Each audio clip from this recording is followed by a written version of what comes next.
Psychology in Seattle. Hello and welcome to Psychology in Seattle. I'm your host, Kirk Honda, licensed therapist. I'm Mandy, Kirk's cousin. And I'm Humberto Castañeda. I am Foxconn's HR director. Please like us on Facebook. Please subscribe to us on iTunes. And please email us at contact@psychologyinseattle. That's contact@psychologyinseattle. We always love hearing from our listeners. Today's episode is on multicultural psychotherapy. The topic is quite broad, but I thought as a way of just touching upon a small part of it, I would provide a hypothetical example in therapy and talk about what the possible interventions or the possible things that I as a therapist might do to respond to a multicultural issue in therapy. But before we go into the example, let's just define what multicultural psychotherapy is. Basically, it is a type of psychotherapy that sees all people as cultural beings, that all of our actions, thoughts, and feelings involve culture. Traditionally, we might see culture as just involving ethnicity, but it involves all sorts of factors like language, sexual orientation, gender, age, disability, class, your education level, where you grew up, the region you grew up, the religion that you grew up with, the religion you have now, or your spiritual orientation, and other cultural dimensions. So it's a complex topic, and if you have not been exposed to it before, I recommend that you expose yourself to it because it's an important part of human life, and I think we're better off for having an awareness of ourselves and others culturally. So let's take a hypothetical client who recently came out as gay, and he's in session with me, and he says to me that he is feeling down about having come out as gay because he feels that he is no longer a man. He remembers as a child growing up and making fun of boys who were feminine, calling boys feminine names as a way of insulting them. For a man in traditional American culture, to be feminine is a bad thing. Not for everybody, but in general. Say, for instance, a gay man, not every gay man goes through this, I just want to say that, but let's say that a gay man comes out to his friends and family and at first feels elated, feels relieved, but then quickly starts to feel bad about himself because he wonders who he is. Is he a man anymore? Is he a man of worth, as I might call it? What I might do is involve multicultural psychotherapy when trying to help a client like this. One particular intervention involves facilitating for the client an awareness of their positive cultural identity in order to promote self-acceptance and empowerment. So what I might do is ask the client a bunch of questions about how he defines what it is to be a man of worth. So let's say I ask my client, what does it mean to be a man? And let's say the client says, well, that's a good question. I guess the image that comes to mind is John Wayne, a tough guy, a guy who is sure of himself, who always gets the girl. And I might ask the question then, is that how you define what it is to be a man? And let's say that the client says, no, actually, that's how society defines a man. So again, this is a multicultural consideration. Is it your definition or is it society's definition? Do you want to adopt society's definition? Do you want to have your own definition? What is the definition of a man? And as a side note, I just want to say this is not typically the tone of voice that I would use with a client. This is, a role play, so to speak. So just take that into consideration. So I might ask the client, so is that how you define what it is to be a man? And the client might say, no, that's how society defines a man. So I might ask, well, what's your definition of a man then? And let's say he says, well, it's someone who knows what he wants, someone who has courage, someone who stands up for what he believes in. Now we're getting somewhere, right? This is no longer associated with heterosexuality or with traditional male stereotypes. Now he's saying someone who knows what he wants, someone who has courage, someone who stands up for what he believes in. So then I might ask, did it take courage to come out? Was it difficult to stand up for what you believed in the face of people oppressing you and being discriminatory and being prejudiced? Was that courageous of you? And the client might say, well, I guess so. That it was very difficult for me to come out, and it did take a lot of courage. And so I might ask the client, well, how do you feel about that? And the client might say, well, I feel good. I guess when I take that into consideration, I feel like a man. I feel like a man of worth. And then I might come back to society and I might say, well, will everyone in our society see you as a man if they find out that you're gay? And the client might say, well, no. And I might say, well, does that change how you see yourself? Does that change your identity? And he might say, well, no, I guess I'm not going to let that oppressive point of view hurt me. I'm not going to let these outside individuals define who I am and make me feel bad about myself. I'm going to define what it is to be a man. And by that definition that I have of a man, I fit the definition of a man of worth. And therefore, I am a good person and I can have self-esteem and I feel empowered and I have a good self-identity. So now, is therapy this easy? Not typically. And do people change that quickly? Again, not typically. And could this intervention have gone terribly wrong? Yes, sure. That's all part of the mystery of therapy. But this is just a demonstration, just to give a small demonstration of what it is to provide multicultural psychotherapy. And I wanted to involve what it is to be a man. I wanted, traditionally, and perhaps rightfully so, whenever multiculturalism is discussed, people often talk about those that are oppressed, women, minorities, people who are of lower socioeconomic class, disabled people, which are all things that need to be considered. But it's also very possible, and I've seen it many times, where a man will come in who traditionally is a person of power, a person of agency over women. And remember that sexism is alive and well in American culture today. But it doesn't mean that men's identity isn't of importance in therapy. If a man comes into therapy and is struggling with his cultural identity of what it means to be a man, then that's something to discuss. That's not something to ignore. I have brought this up with some friends and colleagues occasionally, and in my experience, men are thirsty for discussions of what it means to be a man in today's American culture. When I talked about this episode topic with a colleague of mine, he started to cry. And this is a guy in the military, or he used to be in the military. I would say he's a fairly tough guy. And he started to tear up a little bit as we talked about what it was to be a man. He was very appreciative that I was even bringing it up. And he said that we don't talk about it enough. And what is it to be a man? Can we be proud of being a man? Now, again, this brings up a touchy subject because in our culture, we tend to glorify men over women. So some might say men don't need any help to be proud of themselves because they are taught that they are better from the day they're born. But I think it's more subtle than that.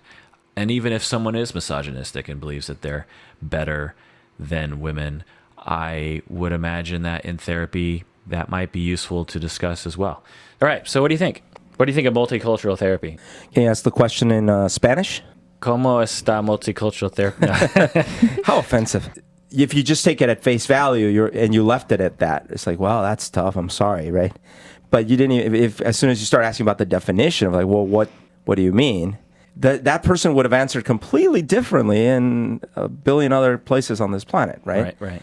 And then instead of maybe saying, oh, I just don't feel like a man anymore, it might have said, I've lost my honor, or I've disgraced my family, right, or I am no longer a Plutonian, whatever, right? Right. I mean, the path is unknown. You have to follow the client's path. The client might have said, well, I don't want to be a man. I don't care about being a man anymore. That's not important to me. I just want to have integrity regardless of what gender I identify with. You know, that could have been another answer. So it just depends on the client. Every client, no matter where they're from, always requires an individualized kind of care plan. It's also important for therapists to understand where we are in history and where someone is in our culture and where we as therapists are in our culture. We have to understand how our identity interfaces with our client's identity.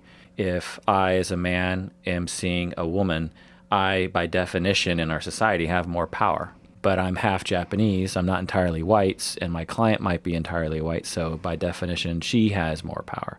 Now, these are generalizations, obviously, but there are things to consider. For instance, you imagine you have a 50-year-old white male therapist, and you have a 22-year-old lesbian who's disabled and has very little money and is on assistance. The interface between those two people is very different than if they were of the same culture. And trust, bonding, assumptions. It all has to do with context. Everything has its own Right. situational facts. And so those things have to be taken into consideration. And a lot of times what people think is the way that they think is the progressive, intelligent, given way to think. For instance, one thing that we might say in our culture is that when a 5-year-old has a birthday, that you throw a birthday party for him. And you're supposed to make him very special. You're supposed to invite all his friends and focus on him and be very, give him that gift. And if a family doesn't do that for their child, or they don't even know when their kid's birthday is, then that's neglecting that child, right? If it is the custom, yeah. Right. I mean, if someone said, "Oh, how old is your child?" I don't know. Right. You would think, what is wrong with you? Right. Right?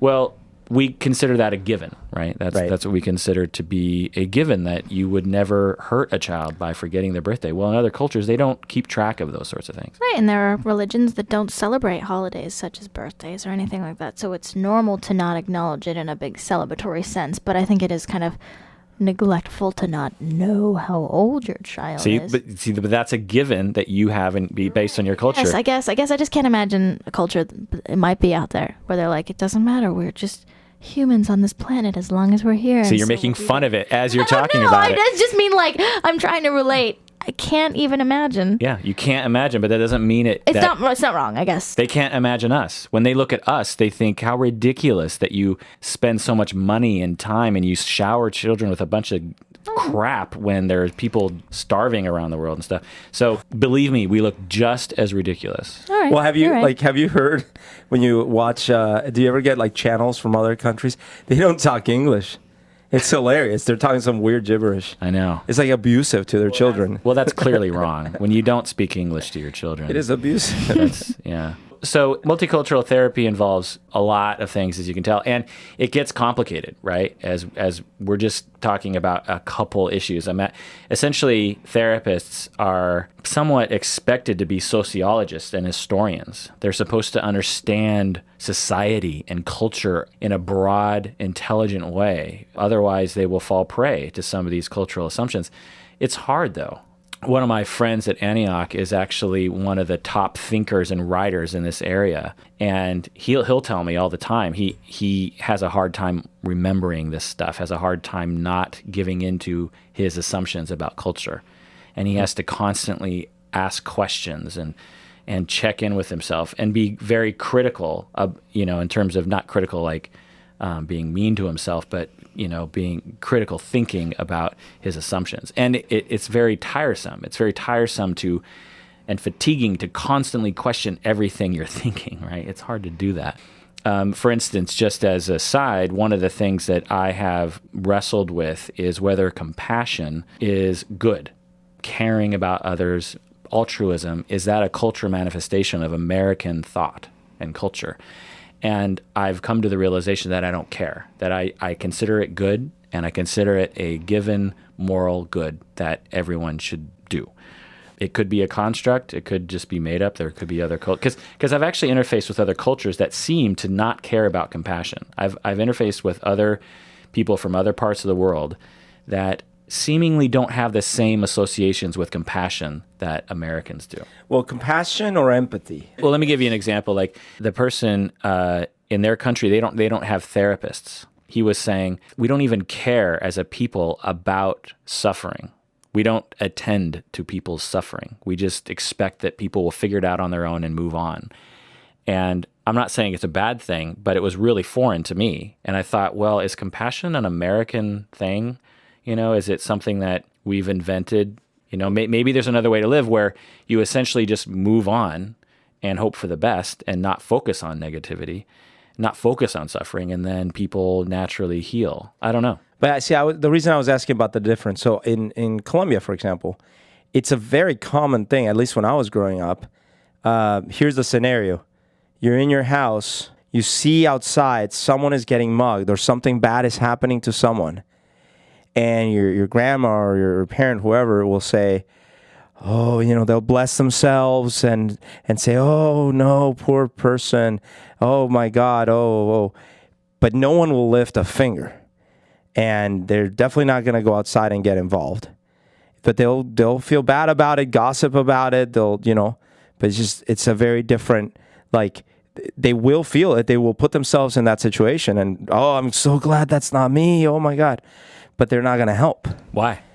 Well, because culturally, there's been throughout the century so much violence and so much class differences and things like that essentially you're not taught to interact with people that are outside of your immediate family circle in anything other than a suspicious, at a distance kind of way. For fear of something bad happening to you? Yeah, because bad things happen all the time. I see. But but empathy is felt, but you definitely don't do anything about it. Well, that seems like they would if they weren't fearful for their own lives in the process, right?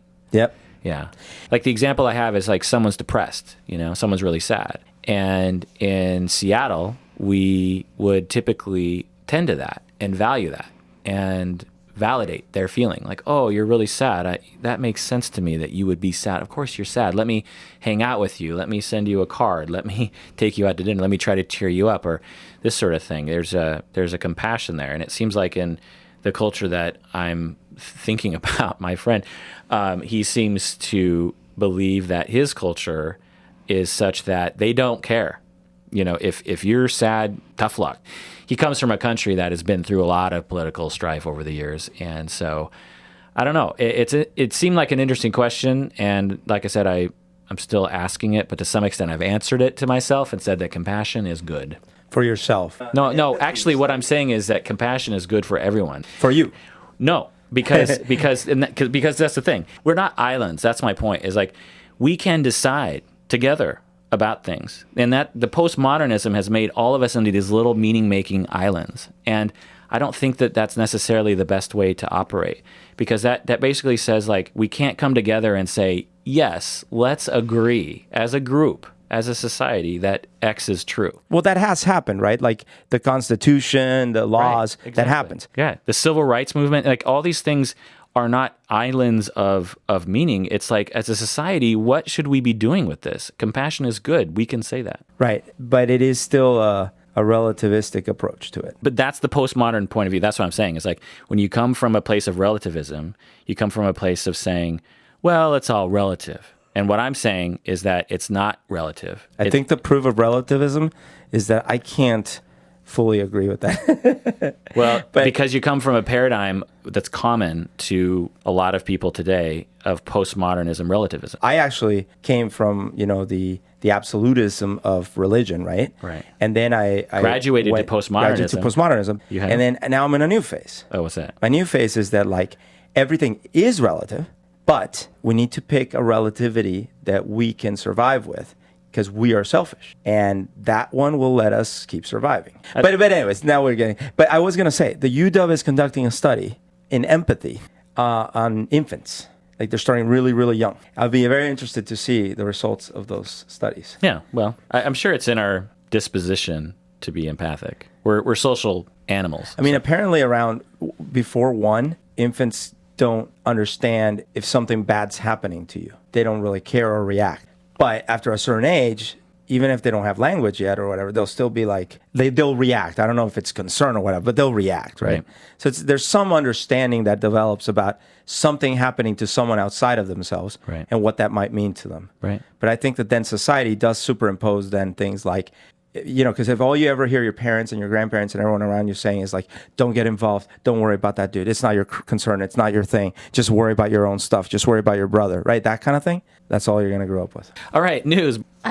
Sure. Mandy, news.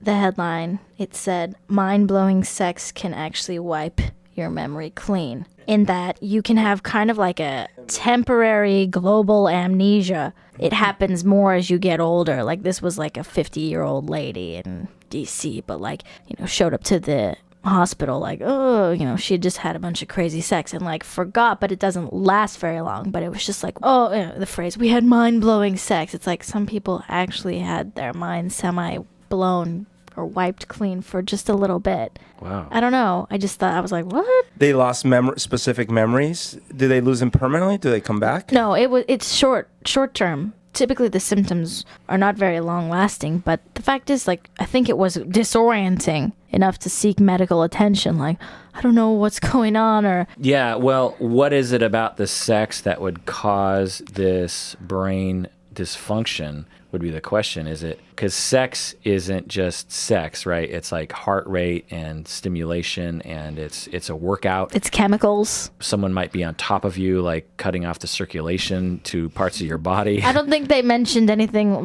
regarding like autoerotic asphyxiation. Nothing like that in this news story. No.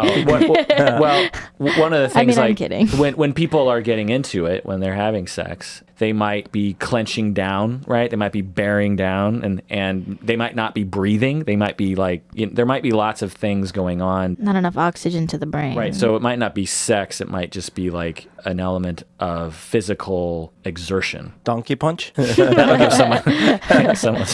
Yeah, that happens to me. I can never remember days before. What? I've lost days of my life. What? You have? Of course not. No one's ever donkey punched me. Have you ever had sex, Mandy, and thought, wow, I'm really risking some amnesia in this moment because this is some mind-blowing sex?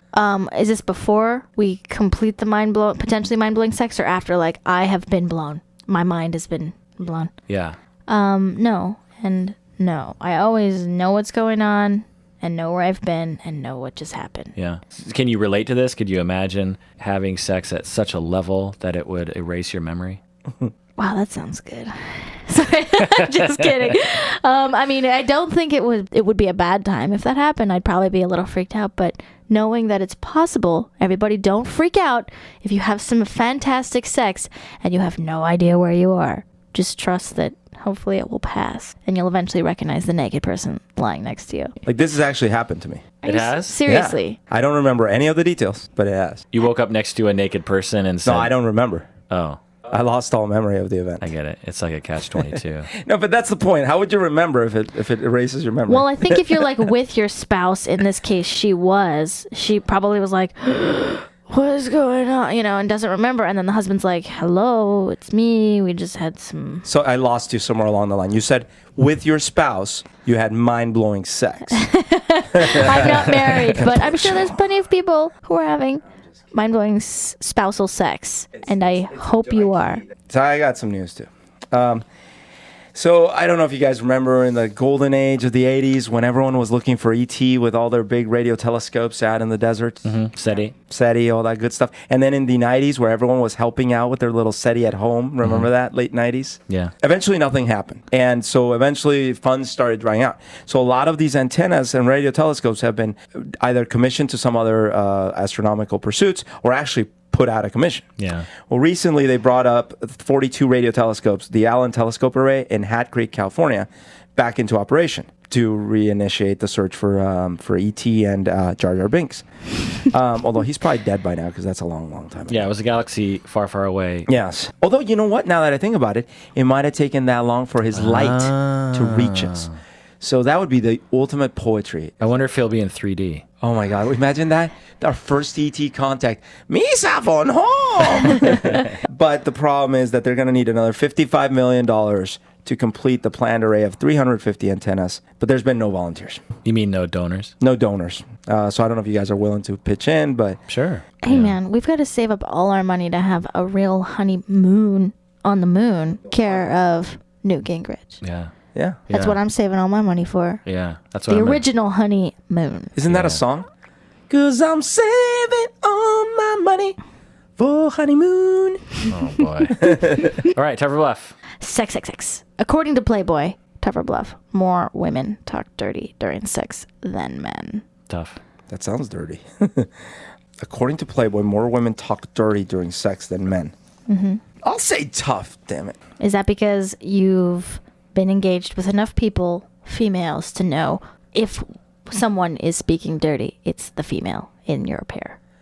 I'm just kind of saying it because it's surprising to me if that's the case, but It's surprising to you. Is it surprising to you? I suppose at first it's surprising, but when I think about gender and sexuality, I would imagine that women would be more engaged with their partner in general. When you sample large groups of human beings, I would think that women are just a little bit more engaged in sex and will say more interactive things, whereas men in general, like a 60-40 kind of a thing, might be more just getting the job done. I would say I think I agree that women are more vocal, more likely to say things like, yeah, you're so hot, oh my gosh, I really care about you, blah. say my name. And guys, I think maybe, okay, not to say I don't also put in a lot of work. I do. But maybe it's like the guys are, if they're driving this show, but they're concentrating because they're putting in so much freaking work that they're like, I'm focused right now. I've really got to give my all in this position. Right. Pounding you like that, okay? And so they're like, I don't have time to also fucking talk about willy-nilly romantic Willie Nelson? about your titty witties or something. So I would okay. What kind of talking do you do? I know, it's just like, oh, put your willy-nilly where the sun don't shine. So basically, tough or bluff. You both said tough. Okay, right? And it is indeed tough. It is true, Wow, gentlemen. dirty women. And Playboy is a reputable journal, so I'm sure that their studies were. Hey, man, they used to have great columns. I always read it for the columns, Yeah. for the articles. So how about this, gentlemen? May I pose to you that should you have some future sexual endeavors, you try and be a little more vocal, just to see how that goes. Just to see, like, does it feel natural? Can you also be more talkative, we'll say? And if not, why not? If so, how was it? But would it be like trying to walk and chew gum at the same time? Would everything You'd be like, look, the boots. Hold on one second. I got it. Ride them cowboys. Just a second, let me get my willy-nilly in there. And we're going to be like, shh, it's okay, shh. And then she donkey punches you and you forget the last 3 hours of your day. This is what I'm saying. That would be tragic. What if you have the perfect dirty talk and it's like this, you just got it, and then they donkey punch you and then you forget what you did. I hate it when that happens. I hate it when I've got a whole night planned and they knock me unconscious. Are you sure Cairo's okay with this? We'll find out. Sorry, They're guys. like, the one thing you cannot mention is donkey punches. They'll be like, well, you have a fine line. Remember, there's a line. Well, someone would have to be listening this long, Someone, No, come on, let's This be is like real. an hour into it. I'm guessing the FCC and the bosses at Cairo don't make it this far into the show. It's like when you're listening to the mob, you can only listen for so long, Yeah. and if you don't hear anything relevant, you have to turn turn off. We should invent a drink for our podcast. It's Oh. just call it the donkey punch, right? Oh. And then it has But we always forget what's in it. yeah. All right, Steph or Bluff, Berto. All right. So George Lucas recently came out. And he was being interviewed, and he has stated that they just released the movie that he made about fighter pilots, and he's gone on the record saying he's only going to make one more blockbuster, and after that he's retiring. This is tough or bluff. And then they asked him like, why, like, what about any more Star Wars movies? And he was like, I get way so much criticism and all these kind of things. Definitely not going to do that anymore. But the tougher bluff here specifically is he said he's only making one more blockbuster and then he's retiring. I'm going to say bluff. I'm going to say this was his last blockbuster he's making. I'm going to say that's tough because all I think about is him convalescing at Skywalker Ranch, and that makes me laugh. Well, Georgie is actually, you're right, Kirk. It was the last movie he just released, the fighter pilot one, was his last blockbuster. He has said he's only going to do, indie art style movies, which might actually be a good move. He might go back to THX or something. And have you seen THX? Yeah. It's weird. I haven't seen the student project of it. I've seen the film release, Yeah, I've only the seen full film. one. Have you seen THX 146 or what's it called? THX I don't remember the number. something. Anyway, have you seen it? No, what's it? It's the movie Lucas made just before Star Wars, and it's hard to watch. It's kind of boring, but it's interesting because you see a lot of Star Wars in this movie. You can see him playing with a lot of ideas. It's set in the future, like the little holograms that you see in Star Wars, where you see Leia, putting in the information into R2D2. That's in THX. The kind of gritty future where the future isn't all clean is in THX. 1138, by the way. THX 1138. Yeah, but it's interesting to see. I liked watching it. Was it painful to watch like Star Wars Christmas special? Because that didn't we talk about that? We did. I went home and Googled it. And was like, oh my god. You know what I love? That was painful. That is painful. You know what I like is the Clone Wars cartoon. Have you watched it? I've heard it's good. It seems like the way the movie should have been. They're actually better than episodes 1 through 3. Really? Because it's just a half an hour of action, and they focus on different characters. One episode will just be about 3 stormtroopers. Do they have Yoda flying around with a lightsaber? That's the other thing. I think the Clone Wars writers have been listening to all the complaints. Right. And I think they write outside of Lucas's command. And so they, I think, end up writing better storylines than what Lucas wrote. Oh, that's good. I'll have to check it out. That does it for another episode of Psychology in Seattle. Thanks for joining us. Please take care of yourself. And if you made it this far, congratulations. Donkey punch with caution, everybody. Be safe. Peace out, y'all. I think it's fair. Is it not fair? Fair game?